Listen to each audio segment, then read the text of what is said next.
methods of measuring national income are value added method or product method, expenditure method, and income method. Before we start the calculation, you should understand the difference between domestic income and national income, which are the aggregates of domestic income. They are gross domestic product at market price, GDP at market price, then gross domestic product at factor cost, that is GDP at factor cost. Then third one, NDP at market price or net domestic product at market price, and NDP at factor cost or net domestic product at factor cost is otherwise known as domestic income of a country. So which are the aggregates of national income?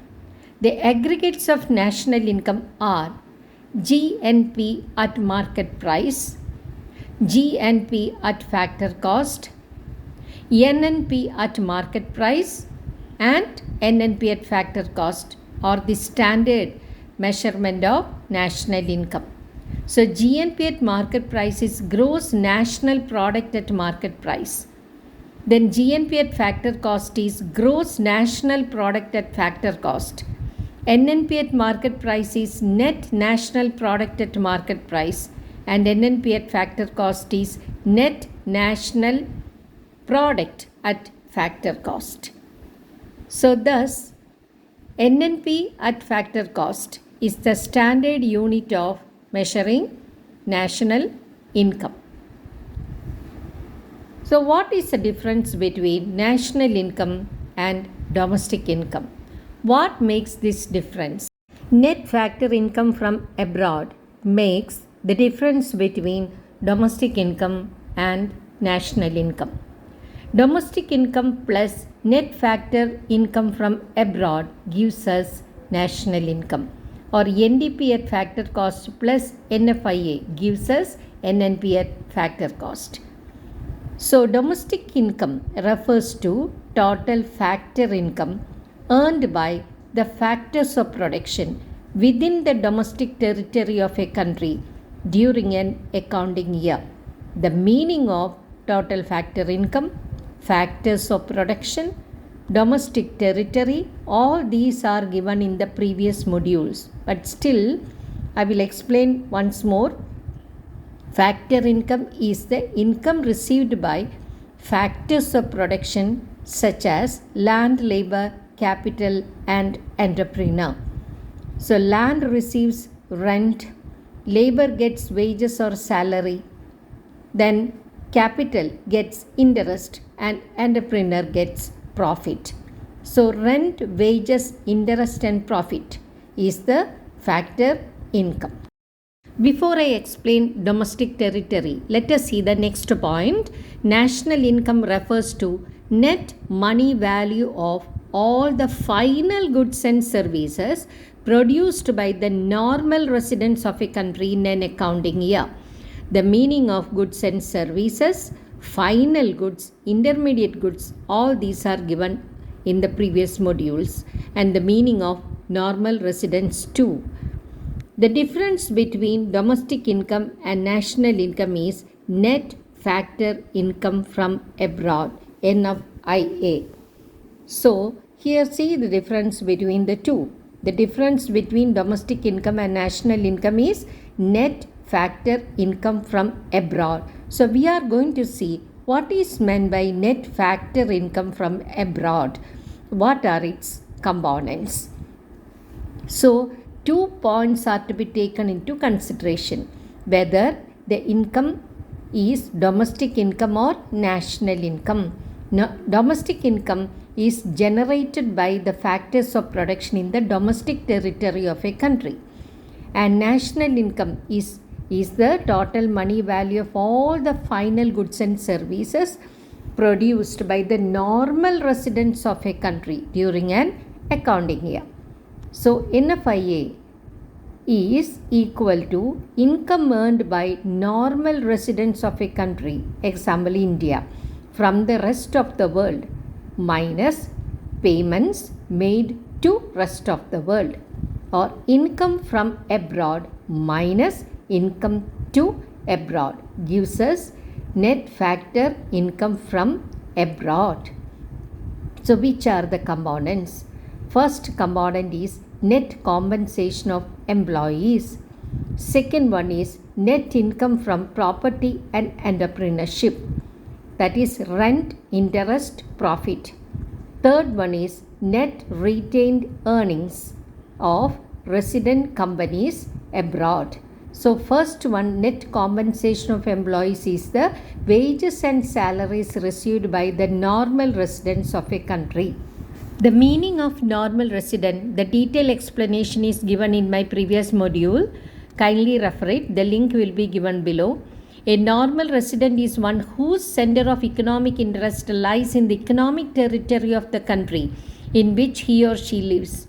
Economic interest means that he or she carries out all the economic activities such as production, consumption and investment in that country.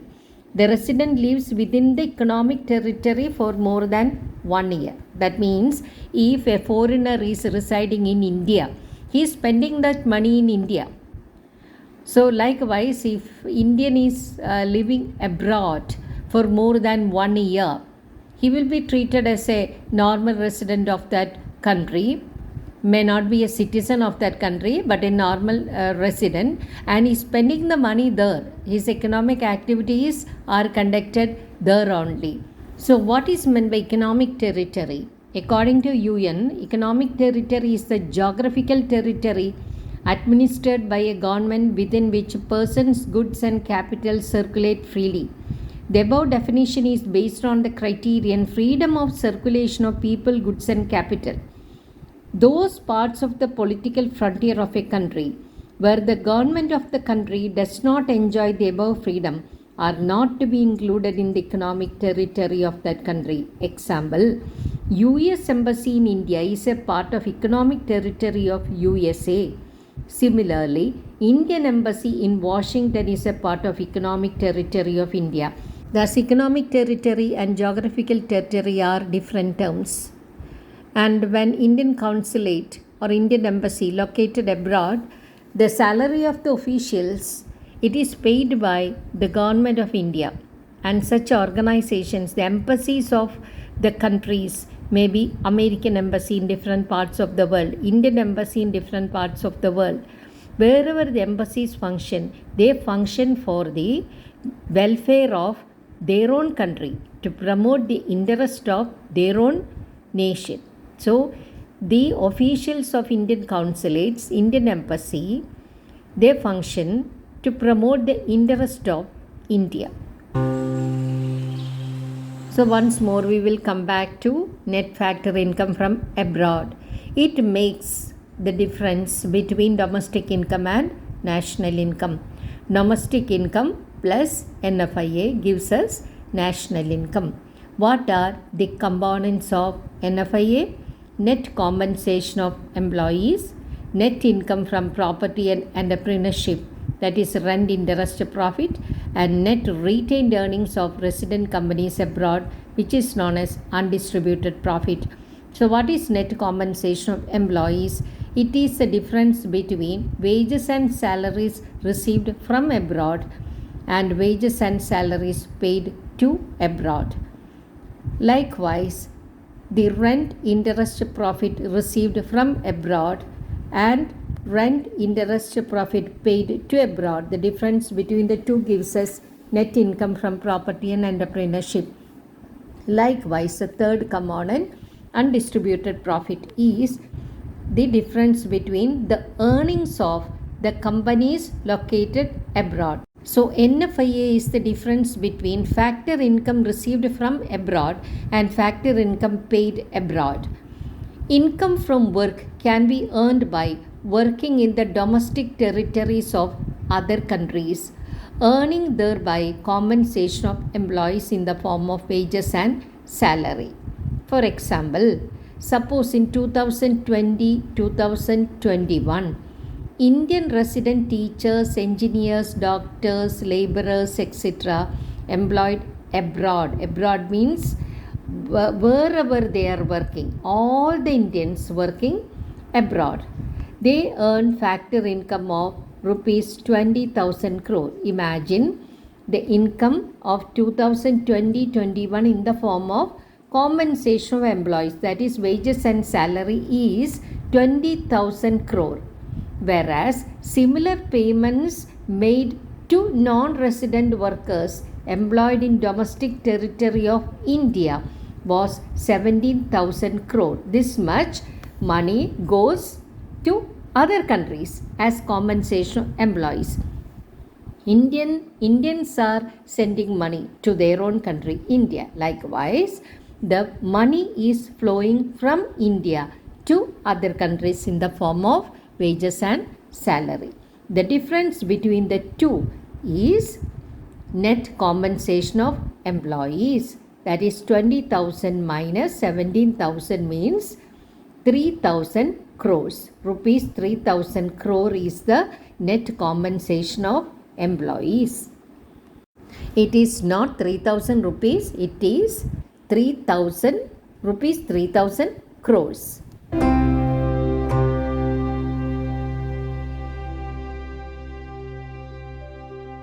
Next component, that is factor income from abroad in the form of rent, interest and profit.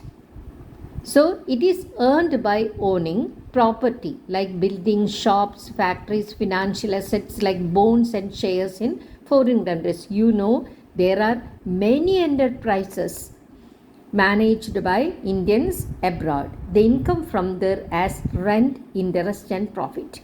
It is earned for undertaking entrepreneurial activities of producing goods and services. So, likewise, the foreigners, they own building, shop, factory, financial assets like bonds and shares in India. So, the net income means the income from abroad minus income paid to abroad. For example, suppose in 2020-21, normal residents of India living temporarily abroad earned rupees 35,000 crore by way of rent, interest and profit, and similar payments made to the rest of the world were 25,000 crore. So what is the net income from property and entrepreneurship, or net income in the form of rent, interest and profit? It will be the difference between the two, that is 10,000 crore, rupees 10,000 crore. So what about undistributed profit? That is what we are going to see next. When we get net compensation of employees and the income in the form of rent, interest, profit, and the third component undistributed profit, we can calculate NFIA. So what is net retained earnings of resident companies abroad? Many Indians, they have enterprises abroad. Suppose in 2020-21, Indian companies working abroad, after paying profit tax and distributing dividend out of their total profit, retain the undistributed profit of 50,000 crore. And likewise, there are many companies in India, foreign companies in India, retain similar profit of 65,000 crore. So net retained earnings of resident companies abroad, it is less than the income paid abroad. So the undistributed profit earned from abroad is less than undistributed profit paid abroad. So it is negative 15,000. Now how can we calculate NFIA? By adding the three components. That is net compensation of employees 3,000 crore, then rent, interest and profit, that is the net income from entrepreneurship, that is 10,000 crore, and net retained earnings of resident companies negative 15,000 crore. So net factor income from abroad is the sum total of these three components. The answer is negative 2,000 crore. that is income from abroad, is less than income paid to abroad.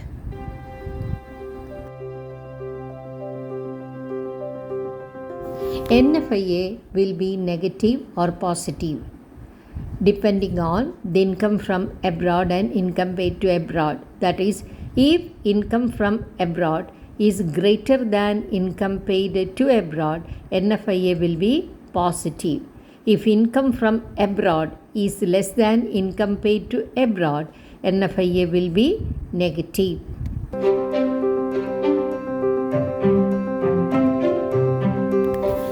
Please understand the meaning of net retained earnings of resident companies abroad.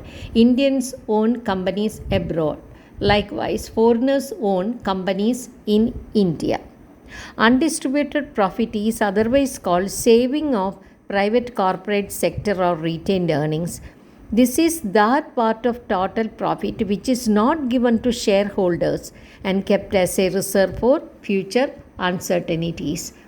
In the second component of NFIA, we have seen that it is rent, interest and profit. It is distributed profit. Here the third component is the undistributed profit of the companies. This profit is not given to shareholders. It is kept as a reserve for future use. So these are the three components of NFIA, and there is retained earnings of resident companies owned by Indians abroad. Likewise, foreigners, they own companies in India. The net income, it gives us the net retained earnings of resident companies abroad, means income from abroad minus income paid to abroad. The difference between undistributed profit received from abroad and undistributed profit paid abroad, it gives us net retained earnings.